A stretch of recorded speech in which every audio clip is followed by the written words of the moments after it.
से कुछ कहानियाँ बता रहा हूँ, जिसके माध्यम से मैं ये विचारों सोच का महत्व बता रहा हूँ, जीवन का महत्व बता रहा हूँ। हम क्या सोचते हैं उसके हिसाब से हमारा क्या जीवन बनता है, क्योंकि सोच और जीवन यही दो चीज़ महत्वपूर्ण है हमारे लिए, और इसी से हमारा समाज बनता है और हमारा देश बनता है। थॉमस एडिसन के बारे में कहा जाता है कि वो अपने असिस्टेंट को जब चुनते थे, जब उसका सिलेक्शन करते थे, तो उनके सिलेक्शन करने का तरीका बिल्कुल अलग था। वे कैंडिडेट्स को अपने खाने पर बुलाते थे, और जब खाना शुरू होता था तो किसी न किसी एक आइटम में नमक कम रहता था। जानबूझ के वो नमक कम डलवाते थे। उसके बाद वो वॉच करते थे कि कौन आदमी नमक मांग रहा है और कौन आदमी नमक नहीं मांग रहा है। तो जो आदमी नमक नहीं मांगा है, और उससे उससे पूछते थे कि भाई आपके सब्ज़ी में नमक ठीक है क्या। अगर वो बोलता था कि हाँ नहीं ठीक नहीं है या ठीक है, तो नमक चाहिए क्या, तो नमक मांगता था तो नमक को दे देते थे, लेकिन उसको वो रिजेक्ट कर देते थे, उसको वो नामंजूर कर देते थे। और जो आदमी पूछने के पहले ही वो बोलता था कि हाँ इसमें नमक कम है, थोड़ा सा नमक हमको चाहिए, नमक दिया जाए, तो नमक को दे देते थे और उसको वो रख लेते थे, सेलेक्ट कर लेते थे। इसका क्या मतलब हुआ, इसका क्या अर्थ हुआ।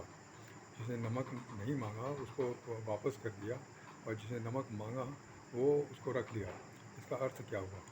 बहुत छोटी सी चीज़ है, बहुत ही मामूली सी चीज़ है, लेकिन बहुत महत्वपूर्ण चीज़ है। थॉमस एडिसन का ये विचार था कि अगर जो व्यक्ति अपने ज़रूरतों को नहीं पूरा कर सकता, अपनी आवश्यकताओं को अपने से पूरा नहीं कर सकता, उसके लिए दूसरे की मदद लेना है तो नहीं ले सकता, तो वो आदमी निष्क्रिय है, वो आदमी किसी काम का नहीं है। वो उसके लिए हमेशा समझौता ही बना रहेगा। जो आदमी नमक जो आदमी अपने आवश्यकता की चीज़ को नहीं आवश्यकता की चीज़ पाने के लिए किसी की मदद नहीं ले रहा, या नहीं बता रहा कि उसकी आवश्यकताएँ क्या है, इसका मतलब कि वो समझ नहीं पा रहा कि उसकी आवश्यकताएँ क्या हैं, और वो समझौता करता जा रहा है। तो समझौता करने वाला आदमी आगे नहीं बढ़ता, वो सफल नहीं होता। उनका ये कहना था कि जब आदमी को जो भी कमी है उसको कमी को स्वीकार करे और उसको पूरा करने की कोशिश करे, तो वो आदमी आगे बढ़ता है।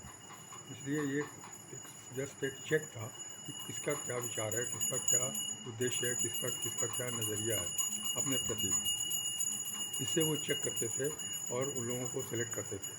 वो यही बोलते थे कि हमारे पास वही आदमी रहेगा जो अपना निर्णय खुद ले सके, वो हम पर डिपेंड ना करे कि हम क्या बोलेंगे और हम क्या कहेंगे, हमारे लिए वेट न करे, वो अपने बुद्धि से काम करे, बुद्धि से का हिस्सा इस्तेमाल करे और उससे वो काम करे। गलतियाँ भी करता है, उस गलतियों से सीखे वो, और गलतियाँ सीख दोबारा काम करे, और फिर वो उससे सफलता प्राप्त करे।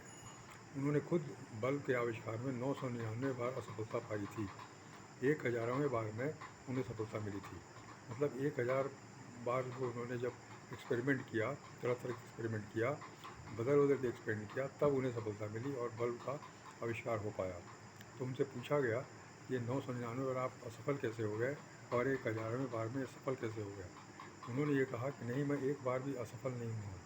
999 बार मैं इस बात को साबित करने में सफल हुआ हूँ कि ये तरीका सही नहीं है, ये तरीका सही नहीं है, इसको बदलने की ज़रूरत है। फिर मैं बदलता था, फिर वो तरीका सही होता था, फिर दूसरे तरीके को बदलता, तीसरे तरीके को बदलता था। इस तरह से 999 बार हमने अलग अलग तरीक़ों को बदला, और अंत में सही तरीका मुझे मिला, और 1000वें बार में मैं बल्ब का आविष्कार कर पाया। तो उनकी सोच असफलता के बारे में ऐसी थी कि असफलता का मतलब कि हम जो काम कर रहे हैं वो बदलने की ज़रूरत है, उसको उसके अप्रोच बदलने की ज़रूरत है, उसका तरीका बदलने की ज़रूरत है। काम करना बंद नहीं करना, काम करना समाप्त नहीं करना, काम करना छोड़ना नहीं, बल्कि वो तो करते रहना। ये उनकी सोच थी। इसीलिए वो इतने बड़े विश्व प्रसिद्ध सदी के शताब्दी के सबसे बड़े वैज्ञानिक हुए। ये सोचने वाली बात है। हर सफल आदमी के पीछे ये विचार ही काम करता है। कोई भी सफल और असफल आदमी के बीच में अंतर सिर्फ उसके विचारों का है। क्या सोचता है वो, किस तरह की बात सोचता है।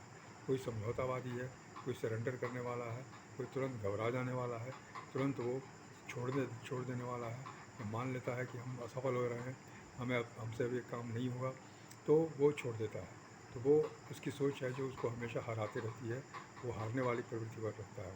लेकिन जो आदमी अच्छी सोच रखता है, जीतने की सोच रखता है, वो हमेशा आगे बढ़ता रहता है, हमेशा कभी छोड़ता नहीं, कभी वो पूरी ज़िंदगी भर काम करता रहता है, कभी छोड़ता नहीं। असफलता को वो असफलता नहीं मानता, बल्कि एक काम का हिस्सा बताता है, सफलता का हिस्सा बताता है। वो अपने काम में सुधार करता जाता है, अपने कामों को बदलता जाता है, दुरुस्त करता जाता है और वो कंटिन्यू करता है। बाद में उसको लक्ष्य प्राप्त हो जाता है। इसलिए ये सोच पर ही सब कुछ आधारित है कि हम क्या सोचते हैं सफलता के बारे में, असफलता के बारे में। हमने एक राजा ब्रूस ली की कहानी सुनी थी, राजा ब्रूस की कहानी सुनी थी बचपन में, कि वो उनके राज्य के ऊपर दुश्मनों ने हमला कर दिया था और वो हार गए थे और उनको राज्य से भगा दिया, राज्य से भागना पड़ा उनको, नहीं तो वो उनको गिरफ्तार कर लेता, वो कैद में डालता था। वो भाग गए और भाग करके वो किसी गुफा वफा में छुप गए। गुफा में बहुत थके हुए थे, बहुत परेशान थे, बहुत ही चिंतित थे, बहुत ही दुखी थे अपनी हार से। वो वहीं पर बैठे बैठे सोचने लगे और थके हुए थे, इसलिए थोड़ी सी नींद आने लगी। लेकिन अचानक उनकी आँख खुली तो दीवार पर देखा कि एक मकड़ी जो है वो दीवार के ऊपर चढ़ रही है, और चढ़ते चढ़ते जब ऊपर चढ़ी तो फिर नीचे गिर गई, फिर दोबारा चढ़ने लगी, चढ़ते चढ़ते फिर जो ऊपर पहुँची तो फिर वहाँ से गिर गई।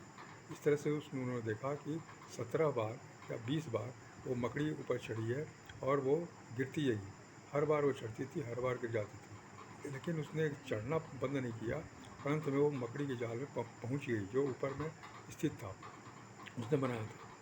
यह देख कर के राजा ब्रूस को ये प्रेरणा मिली कि हमें भी हारना नहीं चाहिए। जब मकड़ी जो है वो हार नहीं मान सकती, वो बार बार गिरती है फिर भी वो ऊपर चढ़ती है, कभी उसको प्रयत्न छोड़ती नहीं, तो हम भी जो है जीत सकते हैं। और तब उन्होंने हिम्मत बांधी, कि साहस जुटाया और उन्होंने फिर अपने आदमियों को वहाँ पर ऑर्गेनाइज़ किया, फिर अपनी फ़ौज ऑर्गेनाइज़ करके फिर उस पर हमला किया, उस राज्य पर। उस राजा को हराया, राजा को बंदी बनाया और अपने राज्य को वापस हासिल किया। तो ये एक इतनी छोटी सी कहानी है जो अपने को प्रेरणा देती है कि never ever quit, always win. Quitters never win and winners के नेवर क्विट। जो विजेता होते हैं वो कभी छोड़ते नहीं, और जो छोड़ता है वो कभी जीतता नहीं। ये फार्मूला है, और ये सिर्फ सोच पर ही डिपेंड करता है। इसलिए हमें हमेशा अपनी सोच को विजेता की सोच बनानी है, विनर्स एटीट्यूड बनाना है। चाहे हम कितने भी तकलीफ़ में हैं, कितने भी परेशानी में हैं, कितने भी कष्ट में हैं, सारे चैलेंजेस हमारे लिए एक अवरोध का काम करते हैं, लेकिन उसी अवरोध से हम आगे बढ़ते हैं, उसी अवरोध से हम आगे बढ़ते हैं। जैसे एक शेर का बच्चा एक बार जंगल से निकला और अंधेरे में, रात के अंधेरे में वो कुएं में गिर गया, कुएं में फंस गया, और कई बार वो छटपटाने लगा कि वो बाहर निकले, लेकिन निकल नहीं पाया क्योंकि वो कुआं गहरा था। सुबह हुई, सब लोग आके देखने लगे और हल्ला हो गया, शेर का बच्चा कुएं में गिरा हुआ है। सब लोग आ गए वहाँ पर और उसको निश्चय किया कि इसको वही मिट्टी में दबा दिया जाए, पूरे कुएं को मिट्टी से भर दिया जाए ताकि वो उसमें दब जाए और ख़त्म हो जाए। यही सोच कर सब लोग मिट्टी लाने लगे, मिट्टी उस कुएं में डालने लगे। लेकिन वो शेर का बच्चा था, वो कभी मिट्टी के नीचे नहीं दबता था, बल्कि वो मिट्टी के ऊपर बैठ जाता था। जब भी मिट्टी बढ़ती थी तो मिट्टी के ऊपर बैठ जाता था, फिर मिट्टी पड़ती थी, फिर मिट्टी के ऊपर बैठ जाता था। इस तरह से वो ढेर के ऊपर बैठने लगा, और जैसे कुआँ भरने लगा वो ऊपर आने लगा, और जब कुआँ भर गया तो वो उछल के बाहर चला गया।